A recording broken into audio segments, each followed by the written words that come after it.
ان کے لیے قانونی حیثیت تو یہ ہے کہ شاید ان کا چارج تو فریم ہو لیکن ان کو سزا شاید اس آرڈر میں اگر عمران خان صاحب کو سنائی جاتی ہے تو نہیں سنائی جا سکتی because they are proclaimed defenders. تو اس حد تک تو جو ان کی پبلک پوزیشن ہے وہ تو یہ ہے کہ انہوں نے کہا جی میرے ساتھ بڑی زیادتی ہوئی ہے اور زیادتی کی اس حکومت نے ہے اور یا چلے نظام کے کرتا دھرتا جو لوگ ہیں انہوں نے کی ہے. سر مجھے یہ بتائیے کہ فیصل واڈا صاحب کے بھی دوست تھے, ہمارے بھی دوست تھے, آپ کے بھی ہوں گے اور ڈیفینیٹلی شہزاد بھائی کے بھی ہوں گے. ارشد شریف صاحب کو متحدہ عرب امارات چھوڑنا پڑ گیا تھا, وہاں سے چھوڑ کے ایک دوسرے ملک میں جانا پڑ گیا تھا کیونکہ ظاہری بات ہے ان کے مطابق ریاست جو ہے وہ اتنی تگڑی تھی کہ وہ سب کچھ ہو رہا تھا اور یہ مجبور ہو رہے تھے کہ جناب یہ کرنا پڑے گا. آج کیا ریاست اتنی کمزور ہو گئی ہے کہ وہ ایک شخص جس کے اگینسٹ اتنا بڑا کیس ہے وہ متحدہ عرب امارات کے اندر اتنا بڑا ہاؤسنگ پروجیکٹ کھول رہا ہے, اس کو کوئی پکڑنے والا نہیں ہے. وہاں کی حکومت سے آپ کوئی بات بھی نہیں کر سکتے کہ جناب اس کے اوپر بڑے سویر قسم کے چارجز ہیں, سانو دیو, ساڈے حوالے کرو. تو آپ کو لگتا ہے کہ یہ سلیکٹو, آپ کو لگتا ہے کہ یہاں یہ مطلب ہم احتساب کریں بٹ دس از سلیکٹو احتساب کہ جس کی مرضی ہوتی ہے وہ نظام والی جو بات ہم ان پرنسپل کر رہے تھے.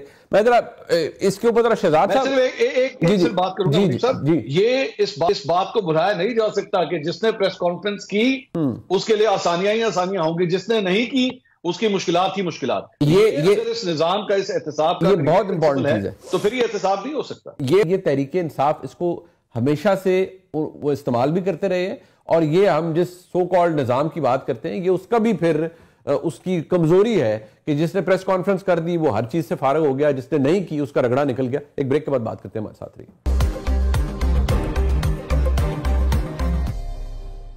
ایک تو پھر آپ کو خوش آمدید کہتے ہیں. واڈا صاحب ایک بات, یہ منصور علی خان صاحب نے ابھی ویلڈ پوائنٹ ریز کیا تھا, جنہوں نے پریس کانفرنسز کی جو ایک ہی گاڑی میں تھے, کئی لوگوں کا پتہ ہی نہیں ہے, کئی لوگوں کے نام آئے شروع میں کہ جی اتنی کالز انہوں نے کی ہیں, اتنی کالز کی ہیں, وہ بعد میں ان کا پتہ ہی نہیں چلا وہ کہاں گئے.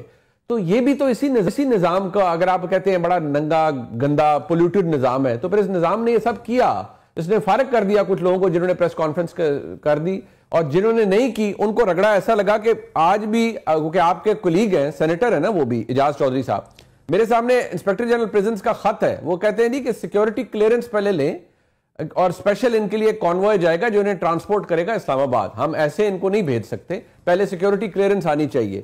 تو ادھر چیئرمین سینٹ بھی ظاہری بات ہے سیکھ پا ہوں گے, آپ کے چیئرمین ہیں وہ, کہ دیکھیے میرے آرڈر پر امپلیمنٹیشن نہیں ہوئی, پروڈکشن آرڈر ہے, اور ادھر آئی جی پریزنس کہہ رہے ہیں کہ پورا اسکارٹ چاہیے ہوگا جی ان کو ٹرانسپورٹ کرنے کے لیے. اینڈ فرینکلی آپ کو بھی پتا ہے اگر جیل کے صبح 5 بجے 6 بجے 7 بجے کھل سکتے ہیں وداؤٹ لیٹنگ پنجاب گورنمنٹ نو, تو کیا پرابلم ہو سکتی ہے ایک سینیٹر کو اسلام آباد ٹرانسپورٹ کرنے میں؟ دیکھیں منیب بھائی, سب سے پہلی چیز تو یہ کہ آپ کی بات ٹھیک ہے کہ پریس کانفرنس جنہوں نے کی, ویسے میں کریکٹ کرتا چلوں کہ میں ان میں سے بھی نہیں تھا کیونکہ میں تو بہت پہلے نکالا گیا تھا, میرے نکلنے کے نہیں میں آپ کی بات نہیں کر رہا, میں تو 9 مئی کے حوالے سے بات کر رہا ہوں. آپ تو نہیں, ویسے I totally agree, میں اگری کرتا ہوں منصور صاحب کی بات سے, بالکل اگری کرتا ہوں, 100% اگری کرتا ہوں. نمبر 1 تو یہی تو میں آپ سے کہہ رہا ہوں کہ آپ سب کو شوق ہے جمہوری حسن کے اوپر واہ واہ کرنے کا, تو پھر مزہ بھی لیں سر. پھر آپ جب آپ سے ذرا سی ادھر بات کریں تو آپ جیسے ہی لوگ کہتے ہیں آپ جمہوریت کے خلاف بات کریں, آپ تو اس سائڈ کی بات کریں. میں تو اس وقت بھی کلیئر تھا, آج بھی کلیئر ہوں. نمبر 2 یہ کہ آپ نے پروڈکشن آرڈر, میں نے اپنی پہلی تقریر میں سینیٹ میں کہا تھا کہ اعجاز چودھری صاحب کا پروڈکشن آرڈر جاری کیا جائے یا کسی کا بھی ہو, وہ ان کا آئینی اور قانونی حق ہے. پارلیمان نے چیئرمین سینیٹ کو امپاور کیا ہے کہ وہ یہ خط لکھ دیں. اگر اسٹیبلشمنٹ نے روکنا ہوتا تو یہ خط کسی کا باپ نہیں نکال سکتا تھا, تو اسٹیبلشمنٹ کا تو اس میں کوئی رول نہیں ہے. اس میں رول ہے پولیس کو کنٹرول کرنے والا سی ایم پنجاب ہے. اب سی ایم پنجاب نے اپنا پولیٹیکل ریونج لے لیا یہ کام کر کے, ان کے ساتھ بھی یہ ہوا تھا, انہوں نے کہا اس سے ڈبل کر کے دکھاؤ. اب پرابلم یہ ہے کہ جب سپرڈنٹ آف پولیس پارلیمنٹ کے اوپر چپیڑ مارتا ہے تو پھر مجھ سمیت سب کو ڈوب مرنا چاہیے, اور اگر سی ایم بھی پارلیمنٹ کو انڈو کرتا ہے تو پھر بھی ہمیں ڈوب کے مرنا چاہیے. لیکن ہمارا پرابلم یہ ہے کہ ہم ڈوب کے مرنا بھی نہیں چاہتے, ہم ڈوبنا بھی نہیں چاہتے, ہم ڈبائے بھی نہیں جا سکتے. پرابلم سارا یہ ہے کہ بالکل صحیح ہے, جتنی بڑی فائل ہوگی, جتنا بد کردار آپ ہوں گے, جتنے آپ کی آڈیوز ویڈیوز کرپشن کی فائلیں, جتنے گندے آپ ہو سکتے ہیں اتنے بڑے منصب پہ آپ بیٹھ سکتے ہیں. اچھا, اس میں بالکل منصور صاحب کی بات کو